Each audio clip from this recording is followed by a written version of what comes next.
오늘은 이제 지난주에 이어서 사도행전 7장의 스데반 설교의 이제 나머지 부분을 나누고요.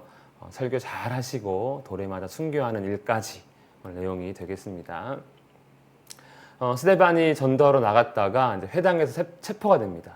회당은 유대인들이 모여가지고 유대교의 종교 활동을 하는 곳인데 그곳에서 이제 예수 그리스도를 믿어야 한다고 증거한 것이죠. 왜냐하면 회당 안에 선포되는 하나님 말씀이 다 그리스도, 메시아에 관련된 것들이 있기 때문에 그 메시아가 예수님임을 가서 그냥 밝히는 거죠. 당연히. 너희가 알기 원하는 그 메시아가 너희가 죽인 예수다 하면서 이렇게 얘기를 했더니 체포가 되었습니다.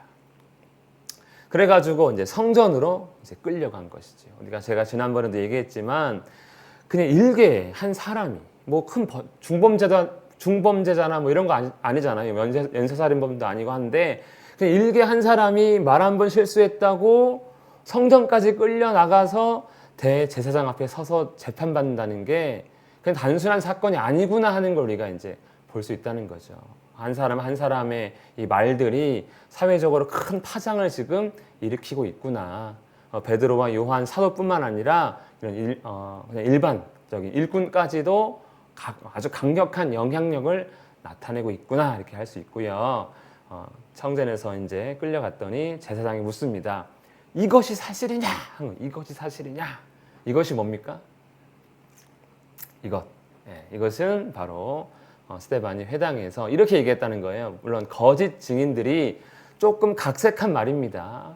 그의 말이 이 스데반이라는 자가 나사렛 예수가 이곳을 헐고 성전을 헐고 모세가 우리에게 전하여 준 율법, 규례를 고치겠다함을 우리가 들었노라. 이게 무슨 죄입니까? 그럼 결국에는 성전 모독이죠. 유대교를 모독하고 하나님을 모독한 죄로 잡혀왔는데 굉장히 영향력이 있었다는 거예요. 그러니까 잡혀왔죠. 안 그랬으면 그냥 바로 뭐 몇 대 때려서 내보내든가 뭐 정신병원 이런 데를 보냈을 텐데 그렇지 않고 수습하기 위해서 데리고 왔습니다. 그러니까 이제 대사장이 변론해봐 이렇게 얘기를 한 것이죠. 지난주에 이제 내용이 보니까 스데반이 변론할 때 하나님이 나타나신 것을 하나하나 이제 말을 합니다. 하나님이 첫 번째로 조상들에게 나타나신 곳은 어디입니까? 메소포타미아, 갈대아 우르, 아브라함의 고향이죠. 거기에 나타나셔서 우리의 조상 아브라함을 불렀다라는 겁니다. 이게 우리에게는 별것 아니잖아요. 그게 우리 다 아는 건데 하는데 유대인들에게는 완전히 잊혀진 사실이에요. 왜냐하면 유대인들은 하나님이 어디에만 임재하기 때문에 성전에만 임재한다고 생각하고 있는데 갑자기 조상이 만난 하나님은 저기 이방 땅, 오늘날의 이라크 땅 한가운데서 만났다니까 이거 얼마나 웃긴 겁니까? 그리고 두 번째 나타나신 곳이 모세 때 시내산 가시나무 군락지, 가시나무가 막 같이 심겨져 있는 그곳에 불 가운데 임하셨죠. 너무나 특이한 장면은 무엇입니까? 불이 붙었는데 나무가 타지 않고 그 가운데 하나님께서 말씀하셨다는 것입니다. 어디에 임하셨다고요? 시내산 한복판에 그 아무것도 없는 산에서 나타나셔서 모세를 부르셔서 내 발에 신을 벗어라 하셨다는 겁니다. 이렇게 하나님이 나타났다는 곳은 이런 곳이라는 거예요. 여기가 다 하나님이 임재하신 곳인데 유대인들은 뭐라고 합니까? 성전에만 계신 것처럼 막 성전을 숭배하고 성전 건물을 막 어떻게든 잘 보존하려는 그런 열망에 쌓여져 있는 것이죠. 그리고 또 이스라엘이 구원받은 역사들을 가만히 살펴보니까 첫 번째 이스라엘이 구원받은 역사는 요셉이 구원했어요. 요셉. 7년 대풍년과 7년 대기근 때 세상의 모든 사람들이 굶어 죽을 뻔한 그때에 요셉이 나타나서 이제 야곱과 그의 아들들과 70명의 자기 백성들, 즉 이스라엘의 조상들을 다 구원했습니다. 그런데 그 요셉은 원래 어떤 자입니까? 형들에게 시기와 질투로 애굽에 팔린 자예요. 그러니까 형제들이 거절한 자가 구원자가 된 것이고요. 또 모세도 마찬가지입니다. 모세도 태어나서 3개월 뒤에 이제 어쩔 수 없이 나일강가에 띄웠는데 바로의 공주가 이제 모세를 양자 삼아서 키웠습니다. 40세 되던 해에 형제와 이스라엘 동족과 그다음에 애굽 사람이 싸우는 걸 보고 애굽 사람을 죽였습니다. 그래서 지난주에 어떤 내용이었습니까? 자기가 이렇게 한 것을 통해서 이스라엘이 자기를 구원자로 여길 줄 알았으나 그렇게 하지 않았다고 했어요. 그리고 다음날 이스라엘 동족끼리 싸우니까 모세가 가서 형제끼리 그러면 안 되자고 말리니까 너도 나를 죽일 셈이냐 하면서 자신이 살해한 것을 탄로났고 모세는 도망갑니다. 이스라엘이 모세를 거절하였죠. 그런데 40년 뒤에 이 거절당한 모세가 누구로 나타납니까? 하나님이 보내신 구원자로 나타났다는 거예요. 그러니까 이스라엘의 구원자의 특징은 뭐예요? 일단 버림받아야 돼요. 일단 버림받아야 됩니다. 일단 거절당해야 되는 것이죠. 그러고 나서 이제 구원자로 나타난다. 이거 아주 역설적인 것이죠. 너희가 버린 그 예수가 우리의 구원자다. 똑같은 이제 비교를 하고 있는 것입니다. 어리석은 이스라엘이라는 거죠. 하나님을 제안했고 장소를 제안했고 온 세상을 주인이신 하나님인데 마치 성전에 갇혀 사는 하나님처럼 제안했고 그리고 이스라엘은 그 구원자들을 다 거절했던 경력이 있다. 그런데 너희도 그런 거 아니냐 하듯이 돌려가지고 한 방 치고 있습니다. 그런데 이제 아직 변명하지 않은 게 있어요. 아까 뭐였습니까? 원래 제목이 이곳을 헐고 그리고 모세의 규례를 고치겠다 했다. 여기에 대한 말은 이제 하나도 없는데 이제 오늘 내용이 거기에 대한 어쩌면 변호가 됩니다. 이 사람이 백성을 인도하여 나오게 하고 애굽과 홍해와 광야에서 40년간 기사와 표적을 행하였으니 이 사람은 누구입니까? 모세죠, 모세. 하나님이 너희 형제 가운데서 나와 같은 선지자를 세우리라 하던 자가 곧 이 모세다 하면서 이제 모세 이야기를 꺼냅니다. 그래서 모세가 한 예언을 인정하는 거죠. 모세가 우리 조상들을 구원하였고 기적을 베풀었고 또 모세는 우리에게 하나님의 말씀을 선포했는데 그 중에 하나가 나와 같은 선지자가 올 거다라는 거예요. 그리고 왔다는 거죠. 실제로 누가 왔습니까? 예수님이 왔는데 모세와 같은 선지자가 아니라 모세보다 훨씬 뛰어난 이라고 히브리서에서는 말하고 있는데 모세보다 놀라우신 하나님께서 이 땅에 오신 것이지요. 모세는 이미 메시아를 말했다고 이야기합니다. 히브리서를 보면 그는 모세보다 더욱 영광을 받을 만한 자다. 그래서 집 지은 자가 그 집보다 더 존귀함을 받는 거다 같다. 이렇게 설명하고 있습니다. 모세보다 큰이라는 거죠. 그리고 모세가 한 말 그거 나 무시하지 않는다는 거예요. 이렇게 얘기합니다. 너희가 이스라엘이 광야에 있을 때 이스라엘이 광야에 있는 것을 이제 광야 교회라고 표현을 하고 있습니다. 거기에 하나님의 생명의 도 살아있는 말씀을 받아서 우리에게 준 사람이 모세다 하면서 이제 모세가 받아온 율법을 그대로 인정하고 있는 스데반의 모습입니다.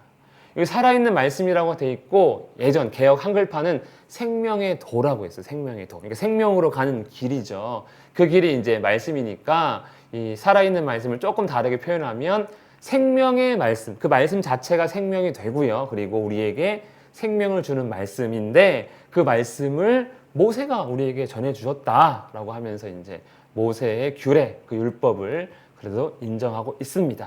즉 규례를 고치겠다고 내가 말했다고? 난 그런 적 없다. 나는 모세를 모독하지 않고 오히려 존중한다. 그는 하나님께서 세우신 살아있는 말씀을 받아서 우리에게 준 그 사람이다. 무슨 소리냐 하고 이제 모세의 율법이 고치지 않았음을 말하고 있습니다. 오히려 모세에게 모세를 거절하고 복종하지 않은 사람들을 이야기합니다. 누굽니까? 우리 조상들이 오히려 모세에게 복종하지 아니하고자 하여 그를 거절했다 이렇게 하는 것이죠. 그러면서 그 마음이 하나님께 있지 않고 도리어 애굽으로 향했다 이렇게 합니다. 우리도 교회 나오면 세상에서 여러 가지 상처받고 교회 딱 왔는데 교회를 다니다 보면 세상을 사모하게 될 때가 있어요. 차라리 내가 교회 안 다니고 저기 가서 너 돈 버는 게 낫지 뭐 하는 게 낫지 하면서 그럴 때가 있는데 구원받고 광야에 나오니까 내가 애굽에서 그 불 옆에서 고기 구워 먹던 때가 좋았지 마늘 구워 먹던 때가 좋았지 이렇게 이야기하고 있습니다. 오히려 인도자를 모세를 거부한 사람 누구라고 말합니까? 이스라엘이 모세의 말씀, 모세가 전한 그 생명의 도를 거절했다 이렇게 하고 있고요. 모세만 거절한 게 아니고 심지어 아론에게는 뭐라고 말합니까? 우리를 인도할 신들을 우리를 위하여 만들라. 이게 무슨 의미입니까? 하나님을 거절하는 거예요. 하나님. 다른 신 내놔 한다는 건 우리 하나님 필요 없어 이렇게 하는 거죠. 그 이유가 무엇입니까? 이 모세가 이 말을 할 때 모세가 40일 동안 하나님을 만나기 위해서 시내산에 올라가 있었거든요. 하나님은 시내산에 임하셔가지고 막 천둥치고 번개치고 나팔 불고 하면서 자신이 시내산에 임했음을 이스라엘에게 보여줬습니다. 그런데 그 며칠이 지나서 그걸 못 견뎌가지고 이제 다른 신을 찾고 있는 거죠. 그랬더니 아론이 금부치를 모아가지고 송아지 우상 요만한 거 하나를 딱 만들어 냅니다. 하나님을 거절한 것입니다. 하나님이 눈에 보이지 않아요. 그리고 인도자 모세도 40일 동안 사라졌습니다. 그러니까 이제 걱정도 되고 하는 것이죠. 근데 제일 문제는 이거예요, 우리에게. 보이지 않는 하나님. 하나님이 우리에게 눈을 주셨는데 본인을 안 보여주세요. 그러니까 이게 없다고 생각할 수밖에 없는 거 아닙니까? 아니면 아예 처음부터 저기 1000m, 2000m 밑에 바닷속 거기 심해어는 눈이 없대잖아요. 어차피 거기 빛이 없으니까 눈이 필요 없는 동네 아닙니까? 뭐 그렇게 지었으면 차라리 그냥 하나님을 느끼고 살 수 있는 게 더 쉬울지도 모르겠지만 어쨌든 하나님은 우리 눈에 보이지 않습니다. 이게 이제 큰 문제죠. 살아가는데. 살아있는 거 보여줘봐! 이렇게 어떤 사람은 말하지 않습니까? 예, 안 보여주세요. 기적은 일어나도 하나님은 나타나지 않습니다. 그리고 또 인도자도 사라졌죠. 그러니까 이스라엘이 두려움과 떨림 가운데 다른 신, 다시 애굽으로 우리를 인도할 신을 찾는 것입니다. 하나님을 거절한 것이죠. 근데 여기서 제일 신기한 게 이 마지막 말씀입니다. 자기 손으로 만든 것을 기뻐한다. 보통 우리도 우리가 만든 거 기뻐해요. 애들이 자기가 아주 정성스럽게 만들어 온 작품 쓰레기 같은데 되게 예뻐하잖아요. 막 그거 버리면 안 돼 하면서 몰래 이렇게 딱 버렸더니 왜 버렸어 하면서 다 주워오기도 하고 막 이러는데, 근데 그거가 다르죠. 신을 하나 딱 자기 손으로 만들어 놓고 자기들의 신이라고 좋아한다는 거예요. 아니, 신이 나를 만들어야지 어떻게 내가 신을 만들 수 있습니까? 설령 내가 신을 만들 수 있다 하면 그 신은 나보다 뛰어날 수 있습니까? 없습니까? 이젠 있는 것 같아요. AI 보니까. AI 보니까 있는 것 같아요. 근데 이건 아닌 거죠. 이런 건 아닌 거죠. 진짜 어리석은 거죠. 정말 생각이 짧다 못해 없는 겁니다. 금송아지 하나 떡 만들어 놓고 우리를 인도할 신다면서 거기서 앞에서 막 파티하고 축제했으니까 얼마나 어리석습니까? 우리도 인간이 이 땅을 살아가면서 그런 것이죠. 우리가 만든 것에 대해서 우리가 흥분하고 열광하고 우리의 미래를 바꿀 거다, 우리의 생명을 연장할 거다, 이렇게 살아가는 모습이 별반 차이는 없는 거예요. 물론 금송아지보다는 휴대폰이 더 있어 보이긴 하죠. 근데 궁극적으로는 큰 차이가 없는 거죠. 그렇게 살고 있다면 우리도 이 어리석은 이스라엘과 별반 차이가 없습니다. 그리고 이것뿐만은 아니라는 거예요. 우리가 출애굽기나 민수기에서는 살펴볼 수 없는 기록인데 어떻게 이런 사실들을 알고 있는, 이렇게 얘기하는지 알 수는 없지만 아마 전반적으로 아마 이스라엘 역사 전체 가운데 더 이렇게 얘기한 것일 수도 있는데, 그때 이제 스데반이 뭐라고 얘기하냐면 하나님이 외면하사, 그러니까 하나님이 싫어하는 것들을 이제 이스라엘에 섬겼는데 하나님이 그걸 내버려 뒀다는 거예요. 짜증이 나서 그랬는지. 그들을 그 하늘의 군대 섬기는 일에 버려주셨다. 하늘의 군대가 없잖아요. 근데 여기서 이제 별들을 말합니다. 하늘에 별들이 많지 않습니까? 우리도 이제 우리나라는 그런 별에 관련된 신화를 제가 들어본 적은 없지만 저 그리스 신화는 싹 다 별에 관련된 신화잖아요. 우리가 지금 별자리가 뭐세요? 생일 별자리 모르세요? 저는 처녀자리인가 뭐 그래요. 예. 이거 다 그리스 신화 별자리 아닙니까? 예. 그게 하늘 군대라는 거예요. 그러니까 영향을 받은 거죠. 당시 그리스 헬라 문화의 영향도 있었나 봐요. 어쨌든 그리고 이집트가 천문학이 발달해서 그런지, 이집트에서 나온 그 노예들이어서 그런지 이 하늘 군대, 하늘의 별들을 섬깁니다. 그리고 이제 또 쭉 보니까 몰록의 장막, 몰록은 이제 성경에는 몰록, 밀곰 뭐 이런 여러 가지 이름으로 나타나는데 이 신이 여기 없네. 애들 보여줬구나. 이 몰록은요 소 형상을 하고 아기를 안고 있는 신이에요. 무슨 의미인 것 같으세요? 네. 자녀를 제물로 원하는 신입니다. 그게 갖고 있는 거예요. 자기 제물인 거예요. 그래서 성경에 보면은 자녀를 제물로 바치는, 아들을 제물로 바치는 왕도 있고 막 아하스 같은 왕은 다 그 관련된 신이 저 몰록이고요. 그다음에 신 중에 레판의 별이 있는데 레판은 토성을 말합니다. 토성 직접 본 적 있어요? 토성? 하늘의 토성. 토성은 별이 어떻게 생겼습니까? 띠가 하나 있잖아요. 그럼 되게 특이한 별인 거죠. 사람이 보기에. 근데 그게 보입니까? 보여요. 그거 그냥 저기 맑은 날에는 맨눈으로 이렇게 있는 게 보입니다. 저도 실제로 제가 봤기 때문에 얘기를 하는 거예요. 망원경으로도 그냥 보입니다. 뭐 천체 망원경이 필요가 없어요. 그냥 보이는 별이에요. 그러니까 다른 별들은 그냥 반짝반짝 동그랗게 빛나는데 이 토성은 특이하잖아요. 그러니까 이제 레판의 별이라고 또 따로 섬기고, 이스라엘이요 애굽의 영향을 받아가지고 이렇게 하늘 군대 별들을 섬기고 했다는 거예요. 그러니까 당시 우리는 금송아지만 섬긴 것처럼 알고 있는데 그 외에도 섬기는 우상들이 있었다는 겁니다. 광야 40년 동안. 그 얼마나 기가 찬 40년인지 하나님이 성막을 갖고 인도하는데도 불구하고 이스라엘은 40년간 희생과 제물을 하나님께 드린 적이 없다. 이렇게 말합니다.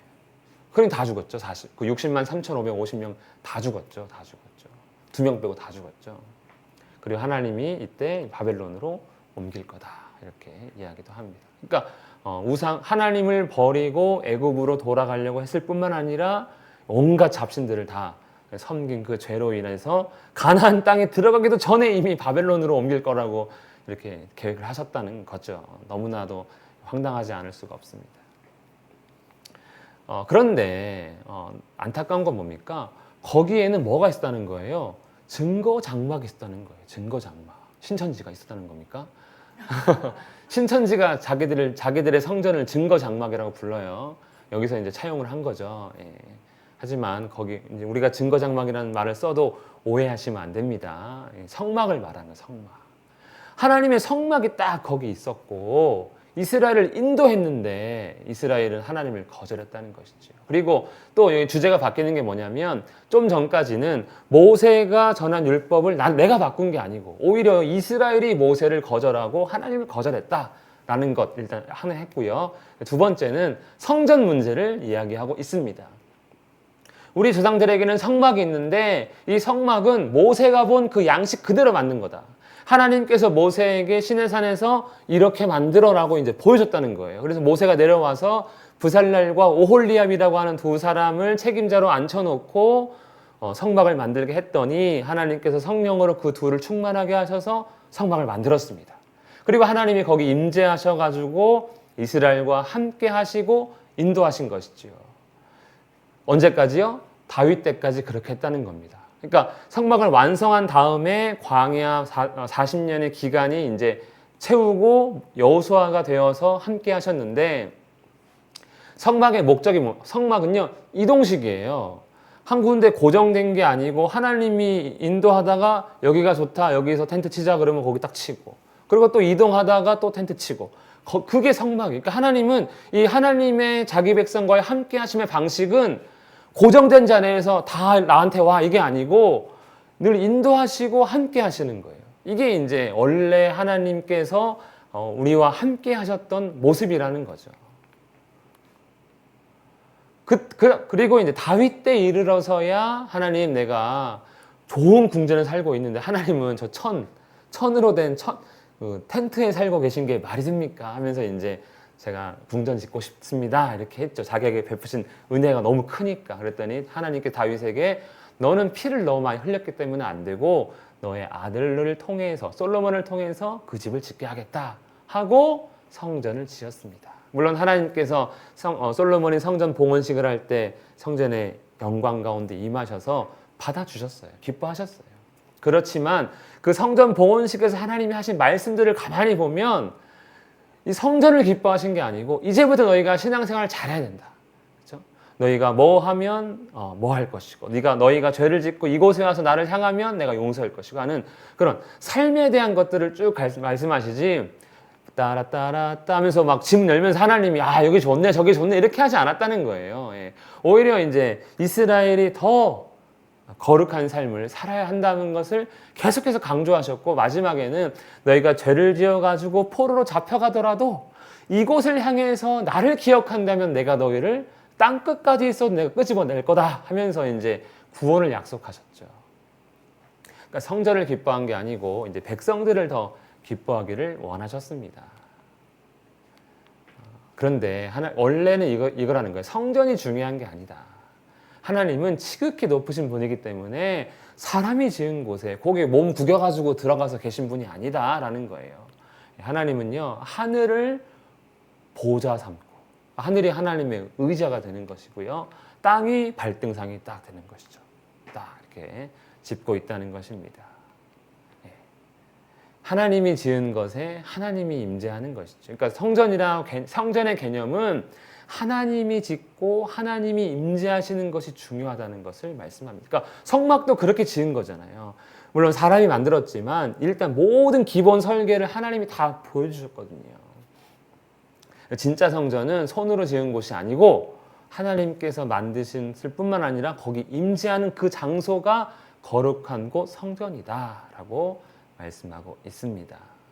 그러니까 우리가 뭐 교회당 잘 지어놓고 성전 봉헌식 이렇게 하지만 실상 하나님은 그런 건물에 관심이 없다는 거죠. 그건 그냥 우리 좋으라고 우리 눈에 보기에 좋은 보이지 않는 하나님 대신에 그냥 성전을 잘 지어놓고 아이고 하나님 여기 임하셨겠지라고 그냥 이렇게 여겨버리는 거잖아요. 본인이 임했는지 안 했는지 관심도 없으면서 진짜 성전은 하나님이 임하신 곳입니다. 그러니까 스데반의 말이 가만히 보면 성전을 한 겁니까 안 한 겁니까? 자기는요. 설령 예수님께서 이 성전을 헐라 내가 3일 만에 다시 짓겠다 한 것은 그 헐라라고 한 그 성전은 성전입니까 아닙니까? 성전이 아닌 거예요 실상으로는. 왜냐하면 거기는 하나님 성전 아니라고 얘기했잖아요.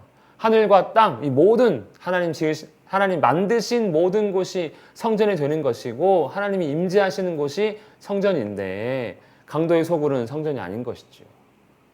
그러니까 성전을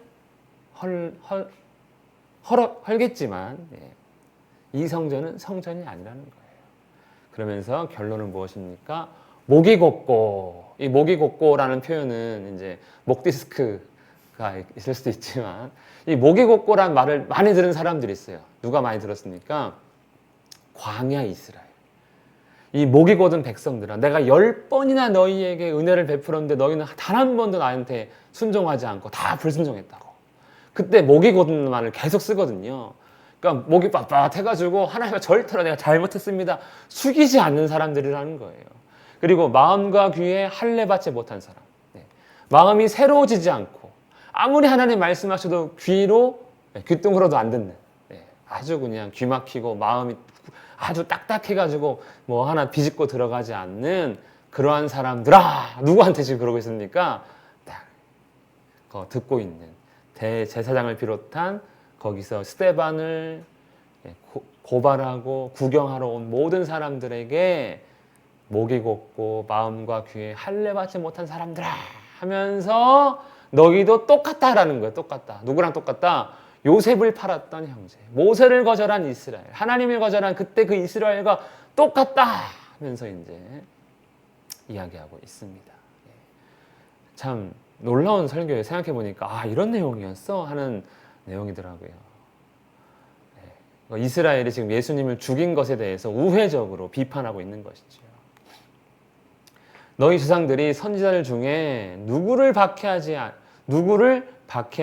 아니하였느냐. 그러니까 누구나 다 박해했다는 거예요. 그냥 선지자만 오면 다 박해하지 않았냐. 아주 신통방통해요. 거짓 선지자들은 오면 다 환영했습니다. 근데 참 선지자가 오기만 하면 희한하게 다 박해를 해요. 왜냐면 참 선지자는 뭘 지적하니까? 죄를 지적하거든요. 언제나. 선지자가 온다는 건 좋은 상황이 아니에요. 좋은 환경에서는 선지자가 안 갑니다. 다윗 때의 선지자가 언제 처음 등장합니까? 다윗이 죄를 지었을 때 처음으로 등장하죠. 그리고 왕들의 시대 때도 좋은 왕들일 때는요 선지자들이 별 찾아가질 않아요. 왕을 만날 일이 없습니다. 여호사밧이 다스리니까 엘리야가 안 내려오잖아요. 아합에게만 붙어 있지. 예. 선지자들이 없다는 건 잘하고 있다는 뜻이에요. 근데 선지자 있다는 건 안 좋은 건데 오기만 하면 다 핍박합니다. 그리고 의인이 오시리라, 메시아를 예고했는데 그런 사람들을 다 죽였고, 이사야를 이제 므낫세가 이사야를 죽였다는 설도 있고, 그 다음에 이제 예레미야가 또 죽임을 당했죠. 메시아를 예고한 선지자들이 하나같이 이스라엘에게 죽임을 당하는, 이방 민족도 아니고 자기 백성이 자기 선지자를, 하나님 보낸 선지자를 죽였습니다. 그리고 이제 그 의인이 왔는데 너희는 그 의인을 잡아 죽인 살인자다. 이렇게 예수님을 죽였다. 너희도 조상들과 똑같다. 이렇게 하는 것이죠. 너희는 천사가 전한 율법, 즉 모세가 전한 율법을 받고도 지키지 아니한 자들 뿐만 아니라 메시아가 왔음에도 거절한 사람이다. 이렇게 이야기하고 있습니다. 자, 우리가 이제 뭐 마가복음 때도 얘기했지만 그들이 지킨 거는요, 율법이 아니에요. 조상의 전통, 조상의 전통을 지킨 거고요. 성전을 통해서 하나님께 나아간 것이 아닙니다. 성전 건물 자체를 그냥 귀하게 여긴 것 뿐이에요. 헤롯이 성전을 멋들어지게 지어가니까 하면서 이제 기뻐하고, 헤롯이 에돔 사람인데, 유대인이 아닌데 에돔 사람인데 그냥 네가 다스려라 하는 거예요. 반란도 안 하고. 왜? 성전 지어주니까. 성전을 숭배하는 겁니다. 그래서 결론은 뭡니까? 너희가 율법을 고친 자고 너희가 성전을 허문 자다라는 거죠. 죄인이다라고 이야기하고 있습니다. 그럼 이 다음 내용이 이거죠. 속히 돌아와라. 이제 회개하고 예수님 믿어라. 이제 이게 정상인데, 이 말을 듣고 유대인들이 마음에 찔려 회개했으면 좋은데 그를 향하여 이를 갑니다. 저것이 뭔데 지금 우리를 정죄하고 라고 하는 거죠. 근데 똑같이 거절하는 거죠. 요셉 거절, 모세 거절, 예수 거절, 스데반 거절. 그래서 우리가 만약에 마음에 안 드는 사람이 나타났잖아요. 구원자일 가능성이 큽니다. 그런 것 같아요. 좀 웃긴 이야기인데, 제가 이제 좀 이렇게 약간 좀 비판적이고 언체 뭐 그런 성격이 그러니까 사역을 같이 하다 보면 다른 목사들 이야기를 이제 입을 댑니다. 한참 같이, 한 3년 같이 지나다 보면 저분 왜 저런지 모르겠어. 이렇게 욕할 때가 있어요. 담임으로 나갑니다. 예. 제가 욕한 목사님 몇 분 계신데 다 담임으로 가더라고요. 제가 그래서 욕하지 않은 목사님들 계신데 좀 미안하더라고요. 좀 욕 좀 해줄 걸. 예. 스데반을 거절했고, 분노합니다. 똑같은 사이클을 그리고 있는 거예요. 차이가 없는 거죠. 딱 나타나는 거죠. 그때 스데반이 성령에 충만하여서 뭘 봅니까? 참 성전을 봅니다. 성전은 여기 있는 게 아니고 저기 있다는 거예요. 우리에게도 보여주는 거죠. 이 사도행전을 읽는 사람들에게 예루살렘 너희 뭐 성전 방문하러 오지 말라는 거죠. 왜 우리 뭐 맨날 성지 순례 이런 거 막 계획하는데, 참 성전은 성진 어디에 있다는 거예요? 저 위에 있다는 거예요. 저 위에 있다. 하나님 나라 바라보라는 거죠. 스데반은 성전 건물을 보는 것이 아니고 우러러 하나님이 계신 그곳을 바라보고 있습니다. 하면서 그것도 혼자 그냥 보고 끝내지. 왜 또 입을 또 대요. 말하되 사람 다 있는데. 분노가 가득한 유대인들에게 보라, 하늘이 열리고 인자가 하나님 우편에 섰다. 그러니까 예수님이 하나님과 함께 있다. 아니, 너희가 죽인 예수님 지금 하나님 함께 있으면 안 되는 거 아닙니까? 우리가 죽인 예수님 어디 가야 기분이 좋아요? 지옥 가 있어야죠. 그 사람이 하나님 팔아먹고 자기가 하나님이라 했는데 왜 하나님 우편에 그 양반이 있냐고요? 이 말을 또 해버렸어요. 근데 그게 참 성전인 거라는 거죠. 누구만 볼 수 있습니까? 성령 충만한 자들이 볼 수 있습니다. 예수님도 그러셨죠. 거듭나지 아니하면 하나님 나라를 볼 수 없다. 거듭나면 하나님 나라 볼 수 있다. 근데 그 거듭남은 연결시키면 성령 충만으로 연결이 됩니다. 그러니까 이제 이 사람들이 막 마음이 힘들고 저 말을 더 들으면 예수 믿을 것 같으니까 왜 하면서 이제 귀를 막고 스데반을 죽입니까? 안 죽입니까? 말씀 얼른 보시면 죽입니까? 안 죽입니까? 죽이지 않아요. 성전에서 죽이면 큰일 나거든요. 성 밖으로 내치고 예루살렘 성 밖으로 끄집어내서 거기서 돌로 쳐 죽입니다. 이게 원래 저주받은 사람들의 모습이에요. 돌로 끄집어내서 돌로 쳐 죽이는 게 이제 모세 율법에 순종하는 겁니다. 지금 죽었죠. 그리고 이제 증인들이 옷을 벗어 사울이라 하는 청년의 발 앞에 두니라. 자기들의 옷을 사울이라는 청년 앞에 이거 맡겨주시오. 죽이고 오겠어 하고 돌로 쳐 죽인 겁니다. 그리고 돌로 칩니다. 그렇게 해서 이제 스데반이 죽게 되는데 그때 이제 예수님을 향해서 주 예수여 내 영혼을 받으시옵소서. 예수님도 죽을 때 비슷한 말 했죠. 아버지여 내 영혼을 받아달라고 했고요. 그리고 주여 이 죄를 그들에게 돌리지 마옵소서. 이렇게 하고 스데반이 죽습니다.